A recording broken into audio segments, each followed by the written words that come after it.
Apprendre autrement, voici maintenant une expérience d'apprentissage en dehors du milieu scolaire traditionnel, direction la montagne, des colos scientifiques ou comment apprendre la chimie en pleine nature. C'est le reportage de François-Julien Piednoir et de Samuel Humez.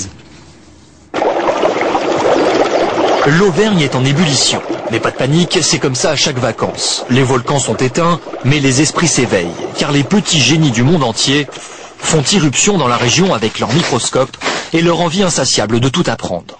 Lunettes, gants, la combinaison idéale non pas pour aller skier, mais pour expérimenter. C'est du dioxyde de carbone à l'état solide. MacGyver peut retourner bricoler, car ici, avec 3 bouts de ficelle, dans cette colonie scientifique, on reproduit la formation des cristaux de neige.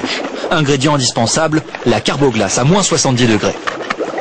Quand vous la mettez dans l'eau, ça fait beaucoup de fumée, on voit les bulles, et ça c'est ce qu'ils utilisent dans les films pour faire les effets spéciaux.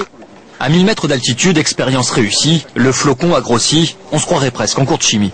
C'est des cours de sciences, mais c'est pas comme à l'école. Comment ça? Pourquoi? C'est plus drôle. Les cours, on est assis, on bouge pas, les profs font que parler, tandis que là, on peut s'exprimer, on est tranquille. Qu'est-ce que vous cherchez à comparer? Autre expérience, les avalanches. Bon, c'est pas Hollywood, c'est vrai, les effets spéciaux sont réalisés avec du sucre et de la farine. Mais ça permet à ces jeunes scientifiques, parfois surdoués, de découvrir le manteau neigeux. À 50, ça tombe. On a beaucoup de premiers de la classe, effectivement, mais ici on pense également que les sciences, même si elles sont de haut niveau pour des enfants, elles sont également ouvertes aux derniers de la classe. Parce que des parents ou des éducateurs ou des professeurs y voient un véritable intérêt, que ce soit d'intégration sociale, que ce soit de réussite scolaire. Les intervenants sont ingénieurs, médecins ou chimistes. Leur méthode moins scolaire a redonné le goût des sciences à Caroline. Et justement, cette scolarité, je pense qu'elle a tendance à dégoûter des sciences, carrément. Et là, tu retrouves un peu l'amour des sciences, non? Absolument.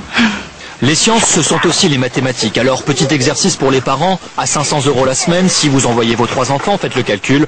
Ça coûte combien une belle bataille de boules de neige?